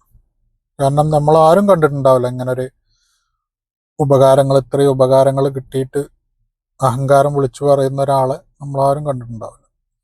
ഓക്കെ, അപ്പൊ ഈ താജ് പത്തനംതിട്ട ഒരുപാട് കാര്യങ്ങൾ പറയേണ്ടതില്ല. ഈ റദപ്പന്റെ ബർത്ത് സർട്ടിഫിക്കറ്റ് എടുക്കാനും വേണ്ടി സഹായിച്ച കാര്യങ്ങൾ, ഒരുപാട് കാര്യങ്ങൾക്ക് സഹായിച്ച കാര്യങ്ങളൊക്കെ പറയുന്നുണ്ട്. അപ്പോ ഇങ്ങനെ ഒരു വിവാദം കേട്ടപ്പോ സത്യത്തിൽ എന്താ തോന്നിയതെന്ന് ചോദിക്കുന്നുണ്ട്. അപ്പൊ അതിന് ചോദിക്കുന്നത്, കഴിഞ്ഞ ദിവസം ഒരു ചാനൽ ഇന്റർവ്യൂവില് രേണുവിന്റെ പിതാവ് അപ്പം ഇക്കെതിരെ ഒരു വിമർശനം നടത്തി. എനിക്കെതിരെ ഒരു വിമർശനം ശ്രദ്ധയിൽപ്പെട്ടിട്ടുണ്ട്. ഞാൻ ഇന്നലെ പാതിരാത്രിയിലാണ് എന്നെ ഒരുപാട് പേര് വിളിച്ചു പോയി. ഞാൻ അപ്പോഴേ കാണുമ്പോൾ അതിന്റെ അടിയിൽ കമന്റ് ചെയ്തു, ഇതിന്റെ സത്യാവസ്ഥ മനസ്സിലാക്കണമെന്നുണ്ടെങ്കിൽ എന്നെ വിളിക്കണമെന്ന് പറയും. എന്റെ മൊബൈൽ നമ്പർ, എന്റെ നമ്പർ ഞാൻ അതിൽ മെൻഷൻ ചെയ്തു. ഇത്രയും സഹായം ചെയ്തു കൊടുത്ത ഒരു കുടുംബത്തിൽ നിന്ന് ഇങ്ങനെ ഒരു തിരിച്ചടി നേരിട്ടപ്പോൾ എന്താ ഇക്കയ്ക്ക് പറയാനുള്ളത്? എനിക്ക് സത്യം പറഞ്ഞാൽ നമ്മൾ ആരെയും സഹായിക്കാൻ പോകരുത്. സഹായിക്കാൻ പോയാൽ അത് വലിയ ആപത്തായിട്ട് മാറും. അതിന്റെ അപ്പൊ ഈ ഇതിൽ പറയുന്നുണ്ട്, ഈ താജും ഫിറോസും തമ്മിൽ ഒരു ധാരണയിൽ എത്തിയതായിരുന്നു. അടുത്തൊരു മിമിക്രി കലാകാരനുള്ള ഒരു വീട് വെച്ചു കൊടുക്കാന്ന് ഫിറോസ് സമ്മതിച്ചതായിരുന്നു, വെച്ചു കൊടുക്കാന്ന് പറഞ്ഞതായിരുന്നു. പക്ഷെ ഈ ഒരു കാരണം കൊണ്ട് അതിന്ന് പിന്മാറുകയാണെന്ന് പറഞ്ഞപ്പോൾ ഈ താജ് എന്ന് പറഞ്ഞ ആൾക്കും ഒരുപാട് വിഷമായി എന്നപ്പോൾ പറയുന്നത്. അത് സ്വാഭാവികമായിട്ടും അങ്ങനെയാണല്ലോ. വേറൊരു കാര്യത്തിന് ഒരു തടസ്സം, ഈ ഒരു കാരണം കൊണ്ട് തടസ്സം വന്നു എന്ന് പറയുമ്പോൾ എല്ലാത്തിനും കാരണം ഇതാണല്ലോ. വിഷമമുണ്ട്. കാരണം ഫിറോസ് വേറൊരു വീട്, ഒരു മിമിക്രി ആർട്ടിസ്റ്റിന് വീട് വെച്ച് കൊടുക്കാമെന്ന് ഞാനുമായിട്ട് എല്ലാം പറഞ്ഞെല്ലാം ഓക്കെ ആക്കിയതാണ്. പക്ഷേ ഈ ഒരു വിഷയം വന്നപ്പോൾ അദ്ദേഹം ഇന്റർവ്യൂ പറഞ്ഞു, താജ് പത്തനംതിട്ട ഒരു വീട് വെക്കുന്ന കാര്യം പറഞ്ഞാൽ ഞാൻ ഇനി അതിന് ഒരു സഹായം ചെയ്യുന്നില്ലെന്ന് പറഞ്ഞപ്പോൾ ഞാൻ പറഞ്ഞാൽ എനിക്ക് നടന്നുകളൊന്നുമില്ല. ആ വീടിന്റെ ചുറ്റും ഒരു വലിയൊരു കോമ്പൗണ്ടിലെ വസ്തുവാണ്. അപ്പോൾ അവിടുത്തെ പണിക്കാർക്കൊക്കെ പിന്നെ ഉച്ചക്കൊക്കെ വിളിക്കും, ഹലോ താജേട്ടാ, ഞങ്ങൾക്ക് കുടിക്കാൻ ഇച്ചിരി വെള്ളം പോലും ഇവർ തരുന്നില്ലെന്ന്. അപ്പം ഞാൻ ഉടനെ സുധീരെ പപ്പായെ വിളിക്കും. അപ്പോൾ അവർക്ക് ഇച്ചിരി വെള്ളം, ഞാൻ ഇവിടുന്ന് എങ്ങനെ പോകാനാ സാറേ വെള്ളവും കൊണ്ട്? ഉടനെ നമ്മൾ അവിടുത്തെ കടയിലൊക്കെ അറേഞ്ച് ചെയ്ത് കൊടുക്കും. ഇനി നമ്മൾ ഏതൊരു വീടും ആയിപ്പോട്ടെ, ഏതൊരു ഭവനം ആയിപ്പോട്ടെ, ആ വീട് പണിയുന്ന ആ തൊഴിലാളികൾക്ക് ഒരു തുള്ളി വെള്ളം കൊടുത്തിട്ടില്ലെങ്കിൽ. അപ്പൊ ഇതിന്ന് മനസ്സിലാക്കേണ്ടത് എന്താ വെച്ചാല്, ഈ വീടിന്റെ പണി നടക്കുന്ന സമയത്ത് ഇവരാരും ആ ഏരിയയെ പോലും പോയിട്ടില്ല എന്നാണ്. കാരണം ഈ പണി നടക്കുന്ന സമയത്ത് ഈ പണിക്കാർക്ക് കുടിക്കാനുള്ള വെള്ളം പോലും അവിടെ കിട്ടാനുള്ള ഒരു സൗകര്യമില്ല. ഒരു മരം, ഒരു തണൽ പോലും ഇല്ലാത്ത ആ ഒരു ഏരിയയിൽ ഇവർക്ക് കുടിക്കാൻ പോലും വെള്ളം കിട്ടാൻ വഴിയില്ലാഞ്ഞിട്ട് ഈ താജുദ്ദീനെ വിളിക്കുകയാണ് ഉണ്ടായത്. അപ്പോൾ ഇയാളെ വിളിച്ചപ്പോൾ ഈ രേണു സുധിയുടെ അച്ഛനെ വിളിച്ചപ്പോൾ ഞങ്ങൾ ഇത്രയും ദൂരത്തുനിന്ന് അവിടെ കൊണ്ടുപോയി കൊടുക്കാൻ കഴിയില്ല എന്ന് പറഞ്ഞു. പിന്നെ ഇവരെന്നെ ഈ താജുദ്ദീൻ തന്നെ അവിടെ എടുത്തുന്ന ഒരു കടയിൽ നിന്ന് ഇവർക്ക് കുടിക്കാനുള്ള വെള്ളത്തിനൊരു സൗകര്യം ഒരുക്കി കൊടുത്തു എന്ന് പറഞ്ഞു.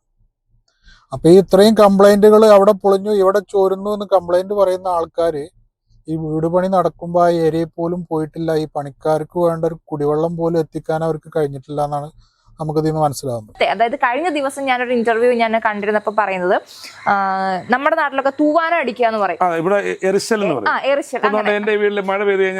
സൈഡിൽ കൂടെ കയറുക. ഇപ്പം അങ്ങനെ ഒരു സംഭവം ഉണ്ടെങ്കിൽ നമുക്ക് തന്നെ എന്തെങ്കിലും ഒരു ഷീറ്റ് വാങ്ങി കെട്ടുവോ അല്ലെങ്കിൽ എന്തെങ്കിലും 1500 രൂപ മുടക്കിയാൽ മതി. അതുമല്ല എന്റെ ഞാൻ പപ്പ തന്നെ പറയുന്നു. പപ്പ പറയുന്നുണ്ട്, തങ്കച്ചൻ പപ്പ പറയുന്നുണ്ട് ഞാൻ മേശിരിയാണെന്ന്.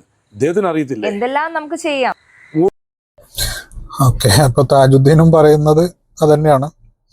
ഈ തങ്കച്ചൻ പപ്പ ഒരു മേസ്തിരിയാണല്ലോ, അയാൾക്ക് ചെയ്യാവുന്ന കാര്യമുള്ളത് 1500 റുപ്യ മുടക്കിയിട്ട് ഒരു സീറ്റ് വാങ്ങിയിട്ടാൽ ഈ ചോർച്ച പരിഹരിക്കാവുന്നതേ ഉള്ളൂ. അതാണിപ്പോ ഈ താജുദ്ദീൻ പത്തനംതിട്ടയും പറയുന്നത്. ഓക്കെ. ചെയ്യാം. ഒരു മുട്ടുസൂചി പോലും അവർക്ക് മേടിക്കേണ്ടി വന്നു. അവര് തന്നെ പറയുന്നുണ്ട് ബെഡ്ഷീറ്റ് അടക്കം കൊടുത്തിരുന്നു. പില്ലോ തലയണ ഉൾപ്പെടെ കംപ്ലീറ്റ് ഞാൻ പോയി കണ്ടതല്ലേ. അന്ന് പറഞ്ഞ രേണുസുതിയാണ് ഇന്ന് ഇങ്ങനൊരു വീട് തരേണ്ടിയിരുന്നില്ല. അതെ, ഇങ്ങനെ വീടില്ലായിരുന്നു, ഇങ്ങനെ ആർക്കും മരിച്ചുപോയ ആർക്കും വീട് കൊടുക്കല്ലേ, എന്തൊരു ആർജമാണ്. അതുമല്ല ഇടയ്ക്കിടയ്ക്ക് പറയുന്നുണ്ട് ഞാൻ അറ്റാക്ക് വന്ന ആളാ, ഞാൻ അറ്റാക്ക് വന്ന ആളാ. ഒറ്റ കാര്യം ചോദിച്ചോട്ടെ ഞാൻ പപ്പ അടുത്ത്, പപ്പ ഒരു ഫാൻ ഇളകി നെഞ്ചത്ത് വീണ പപ്പ ഇത് മിണ്ടായിരിക്കുമോ? കുഴപ്പമൊന്നുമില്ലെന്ന്. ഹോസ്പിറ്റലിൽ പോകും, ആ ഹോസ്പിറ്റലിൽ പോയി തെളിവൊന്ന് പപ്പ കാണിര് പപ്പ. നമ്മൾ ഒരു കള്ളം പറഞ്ഞാൽ ഒരുപാട് കള്ളം പറയണം, പക്ഷെ ഒരു സത്യം പറഞ്ഞാൽ ഒറ്റ സത്യം പറഞ്ഞാൽ മതി. ഇത് ശരിക്കും ക്രിയേറ്റീവായിട്ട് തിരക്കഥയോടുകൂടിയാണ് പ്രിയപ്പെട്ട രേണു സുധി അവതാരകനോട് ആദ്യമേ പറഞ്ഞ് വീട് ചോരുന്ന കാര്യം ചോദിക്കണേന്ന്. അതന്നെയാണ് ഇപ്പൊ എല്ലാവരും സംശയം. ഇത് ആദ്യമേ ഒരു സ്ക്രിപ്റ്റ് എഴുതി തിരക്കഥ ഉണ്ടാക്കി ഒരു ചോദ്യം ചോദിപ്പിച്ച് അങ്ങനെ തുടങ്ങി വെച്ചൊരു കാര്യമാണെന്ന് ഇപ്പൊ എല്ലാവർക്കും സംശയം തോന്നി തുടങ്ങി. കാരണം അങ്ങനെയാണ് ഇതിന്റെ പോക്ക്. അപ്പൊ അത് കള്ളങ്ങള് പറഞ്ഞിപ്പോ പിടിച്ചു നിൽക്കാൻ കഴിയാതെയായി. അപ്പോഴാണ് ഇപ്പൊ തങ്കച്ചൻ പപ്പയും കൂടി ഇതിലേക്ക് ഇറങ്ങിയത്. അപ്പോഴും കള്ളങ്ങൾ കൂടി വരികയാണ്. ഈ ശരിയാണ്, ഈ ഫാന് വീണ ഇത്രയും ഒരു അറ്റാക്ക് കഴിഞ്ഞ ഒരാൾക്ക് ഒരു നെഞ്ചത്ത് ഫാന് വീണ് മുറിവൊക്കെ ആയി എന്ന് പറഞ്ഞു. അപ്പൊ അതിന് ഡോക്ടറെ കാണിച്ച് എന്തെങ്കിലും ഒരു തെളിവുകളൊക്കെ ഉണ്ടാവുമല്ലോ. ഒരു അടയാളം തെരഞ്ഞിട്ട് കണ്ടില്ല. അത് നമ്മളാ വീഡിയോയില് ഒരു അടയാളം ഒന്നും കാണാൻ പറ്റിയില്ല. അങ്ങനെ ഒരു മുറിവ് പറ്റിയിട്ടുണ്ടെന്നുണ്ടെങ്കിൽ ഒരു സ്ക്രാച്ചിന്റെ ഒരു അടയാളമെങ്കിലും ഉണ്ടാവുമല്ലോ, അതൊന്നും കണ്ടില്ല. ഇതെല്ലാം സ്ക്രിപ്റ്റഡ് ആണ്. അത് ആളുകൾക്ക് എല്ലാവർക്കും, ജനങ്ങള് മണ്ടന്മാരല്ല, ജനങ്ങൾക്ക് മനസ്സിലായി തുടങ്ങി. അതിൻ്റെ അവകാശം സുധിയുടെ അമ്മയ്ക്കുണ്ട്, ഈ വീട്ടിൽ താമസിക്കാനുള്ള അവകാശം. ലീഗൽ ഹയർഷിപ്പ് സർട്ടിഫിക്കറ്റ് പ്രകാരം ഭാര്യ, മക്കള്, അമ്മ അവരാണ് സുധിയുടെ അവകാശികൾ എന്ന് പറഞ്ഞാൽ ആരൊക്കെയാ? ഭാര്യയുടെ അച്ഛനും അമ്മയും അവകാശികളാവത്തില്ല. പിന്നെ ഒരു കരുണ കൊണ്ട് നമ്മളവിടെ താമസിക്കുന്നു. അതിനാരും നിങ്ങളെ ആരും ഇറക്കി വിടത്തില്ല. അവിടെ നിങ്ങൾ താമസിക്കണം, നിങ്ങൾ മരണം വരെ അവിടെ താമസിക്കണം. ഫിറോസ് പറഞ്ഞിട്ടില്ല ഇറങ്ങിപ്പോണമെന്ന്, ആരും പറയത്തില്ല നിങ്ങൾ ഇറങ്ങിപ്പോണമെന്ന്. ആ കുഞ്ഞിനെ നിങ്ങൾ നോക്കണം. പിന്നെ രേണു പറയുന്നുണ്ട് ഇതെല്ലാം എനിക്കറിയത്തില്ല, ഞാൻ ഈ വീട്ടിലില്ലായിരുന്നു, എനിക്കിതിനെപ്പറ്റി അറിയില്ല, അച്ഛനെ എല്ലാം അറിയൂ, ഇതെല്ലാം പറയുന്നു. നമ്മൾ എന്തിനാ ഇതൊക്കെ പറയുന്നേ? ഇറങ്ങിപ്പോവാൻ ആരും പറയുന്നില്ലല്ലോ, ഇറങ്ങിപ്പോവാൻ ആരും പറഞ്ഞിട്ടില്ല. അത് ഫിറോസ് ആയാലും ആരും പറഞ്ഞിട്ടില്ലല്ലോ. അതിന് പറയാൻ ആർക്കും അധികാരമില്ല, പുറത്തൊന്നും ആർക്കും അധികാരമില്ല. അവിടെ ഈ രേണു ജോലിക്ക് പോകുന്ന സമയത്ത് കൊച്ചുമക്കളെയും നോക്കിയിട്ട് വല്യച്ഛനും വല്യമ്മയും സന്തോഷമായിട്ട് കഴിയുകയാണെന്നുണ്ടെങ്കിൽ ഒരു പരാതി ആർക്കും ഉണ്ടാവില്ലല്ലോ. ഇതിപ്പോ ഈ മക്കൾക്ക് വേണ്ടി വെച്ചു കൊടുത്ത വീടിന് കംപ്ലൈന്റുകൾ പറയുന്നത് മുഴുവൻ രേണുവിന്റെ അച്ഛനാണ്. കംപ്ലൈന്റ് പറഞ്ഞു വിളിക്കുന്നത് നാവുന്നൊക്കെ. അപ്പൊ സ്വാഭാവികമായിട്ടും അതിനെതിരെ വിമർശനങ്ങൾ വരും എന്നുള്ളത് ഉറപ്പല്ലേ. ഓക്കെ, പിന്നെ ഇതിങ്ങനെയൊക്കെ പറഞ്ഞിട്ട് ഇതിന്റെ കംപ്ലൈന്റുകളൊക്കെ പറഞ്ഞ് ഈ ചോർച്ച ഇതൊക്കെ നോക്കാൻ ഈ ഫിറോസിനെ വിളിച്ചിട്ട്, താജുദ്ദീൻ വിളിച്ചിട്ട് ഫിറോസിന്റെ ആൾക്കാർ അവിടെ ഇത് എന്താണ് കംപ്ലൈന്റ് നോക്കാൻ ചെന്നിട്ടുണ്ടായിരുന്നു. അപ്പൊ അത് അറിയാൻ വേണ്ടിയിട്ട് ഈ താജുദ്ദീന് രേണുസുധിന്റെ അച്ഛനെ വിളിച്ചിരുന്നു. അപ്പൊ അതിന്റെ വോയിസ് ക്ലിപ്പ് കേൾപ്പിച്ചു തരുന്നുണ്ട്. അപ്പൊ ആദ്യമൊക്കെ സാറ് എന്ന് പറഞ്ഞ് ലാസ്റ്റ് ഈ പപ്പയുടെ കോലം മാറുന്ന ഞാൻ ഇദ്ദേഹത്തിനോട് പിന്നെ പപ്പ അവിടെ ആള് വന്നോ എന്ന് ചോദിച്ച് ഞാൻ വിളിച്ചു. അപ്പോൾ അദ്ദേഹം പറയുന്നത് ഞാൻ ജസ്റ്റ് വേണമെങ്കിൽ ഒന്ന് കേൾപ്പിക്കാം. എല്ലാവരുടെയിലും തെളിവുകൾ ഉണ്ടാവുമല്ലോ, ഞാൻ കേൾപ്പിക്കാം. അവര് ആ വീട് ചോരുന്നതിന് നോക്കാൻ വന്നായിരുന്നു അവിടെ ആരെയും? വന്നപ്പോ അവര് വാർപ്പല്ലല്ലോ ചോരുന്ന, ഷീറ്റല്ലേ അതിന്റെ അവിടെ ഇറച്ചടിക്കുന്നത്. വാർപ്പിന്റെ അവിടെ ഒരു ലീക്ക് ഉണ്ട്, ഞാൻ കാണിച്ചിട്ടുണ്ട്. അതൊന്നും കുഴപ്പമില്ല. അതല്ലല്ലോ പ്രശ്നം. ഈ തേപ്പ് മൊത്തം പോയി. പിന്നെ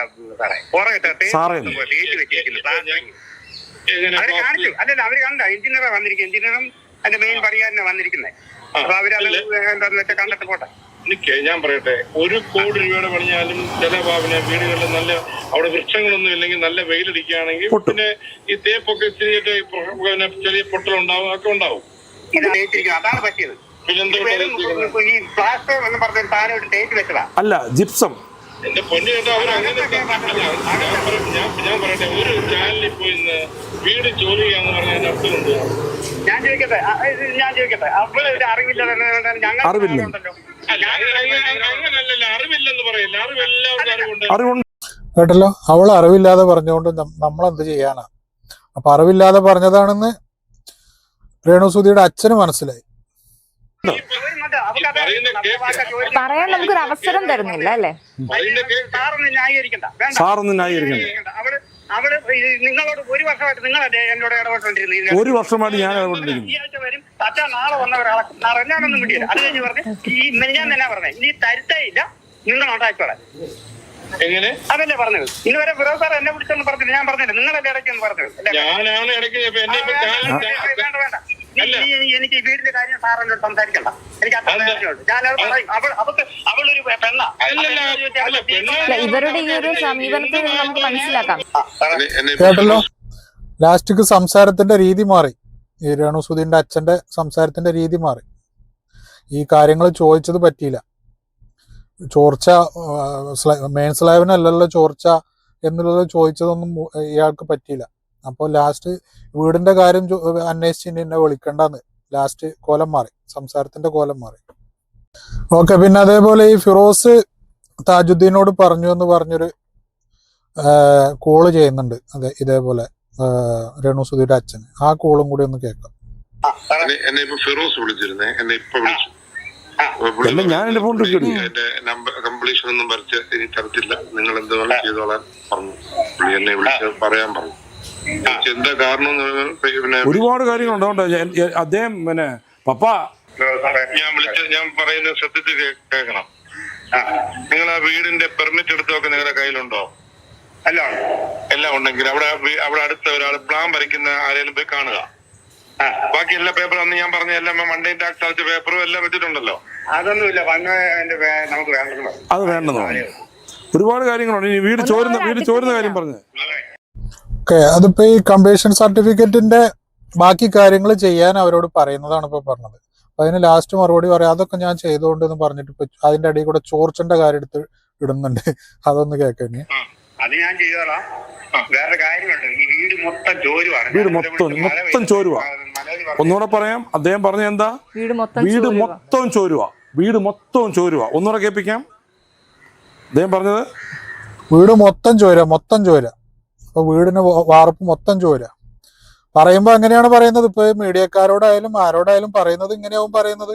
അപ്പം ഈ താജുദ്ദീന് വിളിച്ച് പറയുന്നതും കേട്ടില്ലേ, വീട് മൊത്തം ചോരാന്ന്. ഓക്കെ, അപ്പൊ ഈ ആങ്കർ ചോദിക്കുന്നുണ്ട്, ഈ വീട് വെക്കുന്നതിന്റെ മുമ്പ് അവർക്ക് എന്തെങ്കിലും ഒരു കണ്ടീഷൻസ് ഉണ്ടായിരുന്നോ? ഇന്ന എത്ര റൂം വേണം, അങ്ങനെ എന്തെങ്കിലും ഉണ്ടായിരുന്നോ എന്ന് ചോദിക്കുന്നുണ്ട്. അപ്പൊ അതിന് മറുപടി പറയുന്നുണ്ട്, വീടെന്നുള്ളത് വാർത്ത വീടൊന്നുമില്ല, ഒരു ഷീറ്റ് ഇട്ട ഒരു വീട്, അത് വസ്തു. ഇതെല്ലാം പോട്ടെ, ഇതിനെല്ലാം കാരണക്കാരന്, ഇതിനെല്ലാം ഈ വിഷയത്തിന് കാരണക്കാരന് ആ നോബിൾ എന്ന് പറഞ്ഞ ആ ഒരു ബിഷപ്പാണ്. ആ ബിഷപ്പ് ഈ വസ്തു കൊടുത്തില്ലായിരുന്നെങ്കിൽ ഇതൊന്നും സംഭവിക്കില്ലായിരുന്നു. അവർ എവിടെയെങ്കിലും പോയി വസ്തു മേടിക്കുകയോ ആരെങ്കിലും കൊടുക്കുകയോ വെക്കുകയോ ഒക്കെ ചെയ്തേനെ. അതേപോലെ ശരിയല്ലേ? ഇപ്പൊ ബിഷപ്പ് ആ സ്ഥലം കൊടുത്തതുകൊണ്ടാണല്ലോ ഇപ്പൊ ഈ വീട് വെക്കാൻ ആളുണ്ടായതും വീടുണ്ടായതും ഒക്കെ. ആ സ്ഥലം കിട്ടിയില്ലായിരുന്നുണ്ടെങ്കിൽ ഇപ്പൊ ഇതൊന്നും ഉണ്ടാവില്ലായിരുന്നു. ഓക്കെ, അപ്പൊ അതേപോലെ ഈ കംപ്ലീഷൻ സർട്ടിഫിക്കറ്റ് എന്താണ് ഇത്രയും വൈകിയത് എന്ന് ചോദിക്കുന്നുണ്ട്. അപ്പൊ അതിന്റെ കാരണം, ഇയാളൊരു പഞ്ചായത്ത് ഓഫീസിൽ ജോലി ചെയ്യുന്ന ആളും കൂടിയാണ് ഈ താജുദ്ദീൻ എന്ന് പറഞ്ഞ ആൾ. അപ്പം അയാൾക്ക് അതിന്റെ വ്യക്തമായ കാര്യം അറിയും. അപ്പം അതിനെ കുറിച്ച് പറയുന്നുണ്ട്. 1000 സ്ക്വയർ ഫീറ്റിന് താഴെ ഒരു വീട് വെക്കണമെന്നുണ്ടെങ്കിൽ കാറ്റഗറി 2 പഞ്ചായത്തിൽ പെർമിറ്റ് എടുക്കേണ്ട ഇൻറ്റിമേഷൻ തന്നാൽ മതി. ഞാൻ ഈ വീട് വെക്കുന്നു പറഞ്ഞ ചെറിയൊരു പ്ലാൻ വരെ തന്നാൽ മതി. സുധിയുടെ വീട്ടിലെ ഇതെന്ന് വെച്ചാൽ 1000 സ്ക്വയർ ഫീറ്റിന് 1040 സ്ക്വയർ ഫീറ്റുള്ള വീടാണ് സുധിക്ക് പണിഞ്ഞു കൊടുത്തിരിക്കുന്നത്. അപ്പോൾ 1000 സ്ക്വയർ ഫീറ്റിന് മുകളിലുള്ള വീടാകുമ്പോൾ അതിന് പെർമിറ്റ് എടുക്കുക മസ്റ്റാണ്. അങ്ങനെ പഞ്ചായത്തിൽ നിന്ന് അവർ പെർമിറ്റ് എടുത്തു. അവിടെയാണ് ട്വിസ്റ്റ്. പെർമിറ്റ് എടുത്തു കഴിഞ്ഞാൽ കെട്ടിടത്തിന് കംപ്ലീഷൻ കൊടുക്കുമ്പോൾ ഈ പെർമിറ്റ് എടുത്തപ്പോൾ ഏത് ലൈസൻസി ആണോ, അത് ഫിറോസ് അല്ല, ആ ഒരു അവരുടെ ലൈസൻസി ഒപ്പിട്ടേക്കുന്ന അദ്ദേഹം വേണം കംപ്ലീഷനിൽ ഒപ്പിടാൻ. അവിടെയാണ് ഈ കംപ്ലീഷൻ ഒപ്പിടാൻ നേരത്തെ ഈ കംപ്ലീഷൻ ഒപ്പിടേണ്ട ആള് വിദേശത്തേക്ക് അങ്ങ് പോയി. അങ്ങനെ ആകുമ്പോൾ നമ്മൾ എന്ത് ചെയ്യണം?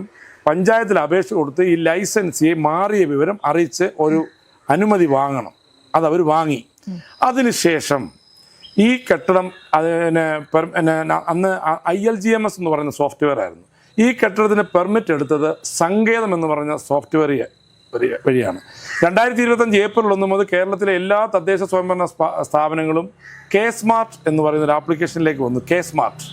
അപ്പോൾ കെ സ്മാർട്ടിലേക്ക് ഈ ആപ്ലിക്കേഷൻ വന്നപ്പോൾ താമസം വന്നു. കെ സ്മാർട്ടിൽ ആദ്യം ഈ പറയുന്ന ലൈസൻസി ഒപ്പിട്ട് കംപ്ലീഷൻ പ്ലാൻ എല്ലാം ഒപ്പിട്ടിട്ട് പെർമിറ്റ് ഇമ്പോർട്ട് ചെയ്യാൻ വേണ്ടി പഞ്ചായത്തിലേക്ക് ആദ്യം അപേക്ഷ തരണം. അപ്പോൾ നമ്മൾ പെർമിറ്റ് ഇമ്പോർട്ട് ചെയ്ത് കൊടുക്കും. അതിനുശേഷം ഈ licensee completion certificate K smart വഴി വീണ്ടും തരുന്നു. നമ്മൾ കംപ്ലീഷൻ സർട്ടിഫിക്കറ്റ് കൊടുത്തു കഴിഞ്ഞ് പിന്നെ എൻ്റെ പ്രിയപ്പെട്ട പപ്പയാണ് അടുത്ത റോള്. കേട്ടല്ലോ. അപ്പൊ ഇത്രയും താമസം വരുന്നുണ്ട് ഈ ഒരു സംഗതിക്ക്. അതിന്റെ ഇടയിൽ ഈ ഒപ്പിട്ട ലൈസൻസി വിദേശത്തേക്ക് പോയി, അതിന്റെ ഒരു ഡിലേ വന്നു. പിന്നെ അതിന്റെ ശേഷം ഈ സോഫ്റ്റ്വെയർ മാറി, അതിന്റെ ഡിലേ വന്നു. ഇതിനൊക്കെ കാരണങ്ങളുണ്ട്. അല്ലാതെ വെറുതെ ഒരു കാരണമില്ലാതെ ഈ ഫിറോസ് ഈ വീട് ഇത്രയും ചെലവാക്കി ഒരു വീട് വെച്ച് കൊടുത്തിട്ട് ഇതിന്റെ ഒരു സർട്ടിഫിക്കറ്റ് മാത്രം കൊടുക്കൂല എന്ന് പറയാൻ എന്തെങ്കിലും ഒരു കാരണം ഉണ്ടാവുമല്ലോ, വെറുതെ പറയുന്നതല്ലല്ലോ. അപ്പൊ അത് ഭയങ്കര ഒരു സംഭവമാക്കി. സർട്ടിഫിക്കറ്റ് തരുന്നില്ല, സർട്ടിഫിക്കറ്റ് തരാൻ പറ എന്ന് പറഞ്ഞ് എല്ലാ ചാനലിലും ഇരുന്ന് കണ്ട് അത് പറയുന്നുണ്ട്. അപ്പൊ അതിന്റെ കാരണം ഇതാണ്. ഓക്കെ, അപ്പൊ ലാസ്റ്റ് ഒരു ചോദ്യം കൂടി ചോദിക്കുന്നുണ്ട്. ഈ ഫിറോസും രേണു സുധിയുടെ അച്ഛനും തമ്മിൽ എന്തെങ്കിലും ഈഗോ പ്രശ്നം ഉണ്ടോ എന്ന് ചോദിക്കുന്നുണ്ട്. അപ്പൊ അതിന്റെ മറുപടിയും കൂടി ഒന്ന് കേൾക്കാം. ഫിറോസും അതേപോലെ രേണുവിന്റെ പിതാവും തമ്മിൽ എന്തെങ്കിലും ഇഷ്യൂസ്, എന്തെങ്കിലും ഈഗോ ഇഷ്യൂസ് എന്തെങ്കിലും ഉള്ളതായിട്ട് അറിയാമോ? കാരണം ഇത്രയും ശത്രുതയോടെ ഫിറോസിനെ സ്ഥിരമായിട്ട് വിളിച്ച് അദ്ദേഹം അവസാനം പറഞ്ഞു, ഇനി എന്തേലും ഈ വീടിന്റെ കാര്യം ഉണ്ടെങ്കിൽ താജിബായിയെ വിളിച്ചാൽ മതി എന്ന് പറഞ്ഞാണ് ഫോൺ വെച്ചത്. പുള്ളി എനിക്ക് ഒന്ന് പിന്നെ ബ്ലോക്ക് ചെയ്ത് കാണും. ഒരാൾ ഒരു കാര്യം തന്നെ പറഞ്ഞൊരു സ്ഥിരമായിട്ട് നിരന്തരം വിളിച്ച് ശല്യപ്പെടുത്തുക എന്ന് പറഞ്ഞാൽ അപ്പൊ ആള് എന്തായാലും നമ്പറൊക്കെ ബ്ലോക്ക് ആക്കി പോകും. ഈ ഒരു കംപ്ലീഷൻ സർട്ടിഫിക്കറ്റിന്റെ ഡിലേ വരാനും ഇതിന്റെയൊക്കെ കാരണം പറഞ്ഞത് കേട്ടല്ലോ. അപ്പൊ ഒരുപാട് പ്രാവശ്യം വിളിച്ച് ഈ കാര്യം ചോദിച്ചു എന്ന് പറയുന്ന ഒരു കാര്യം ഈ കംപ്ലീഷൻ സർട്ടിഫിക്കറ്റിന്റെ കാര്യമാണ്. അപ്പൊ ഈ ഒരു കാര്യത്തിന് ഡിലേ വന്ന കാരണങ്ങളും അതിന്റെ കാര്യങ്ങളും ഇതിൽ പറയുന്നുണ്ട്. അതിന് ഫിറോസ് വേറൊരു ഇന്റർവ്യൂവിൽ പറയുന്നുണ്ട്, അതിലും ഇതേ കാരണം തന്നെയാണ് പറയുന്നത്, ഡിലേ വരാനുള്ള കാരണം. അപ്പൊ ഈ ഒരു കാര്യം തന്നെ പറഞ്ഞ് സ്ഥിരമായിട്ട് ഒരാളെ നിരന്തരം വിളിക്കുമ്പോൾ ഇയാൾക്ക് ഇയാളുടേതായ വേറെ ജോലികളും ഇല്ലേ? ഇയാളൊരു കോൺട്രാക്ടർ അല്ലേ? ഇയാളൊരു ബിൽഡറാണ്. അപ്പൊ ഇയാൾക്ക് അയാളുടേതായ അയാളെ ബിസിനസ് കാര്യങ്ങളൊക്കെ ഉണ്ടാവും. അപ്പൊ ഈ വിളിക്കുന്നതിന് ഇങ്ങനെ സമാധാനം പറഞ്ഞ് ഇത് സ്ഥിരം ഒരേ കാര്യം തന്നെ പറഞ്ഞ് വിളിക്കുമ്പോൾ എന്തായാലും ഒരു മനുഷ്യനല്ലേ? അപ്പൊ ചിലപ്പോൾ നമ്പർ ബ്ലോക്ക് ആക്കിയിട്ടുണ്ടാവാം, മറുപടി നൽകിയിട്ടില്ല എന്ന് ഉണ്ടാവും.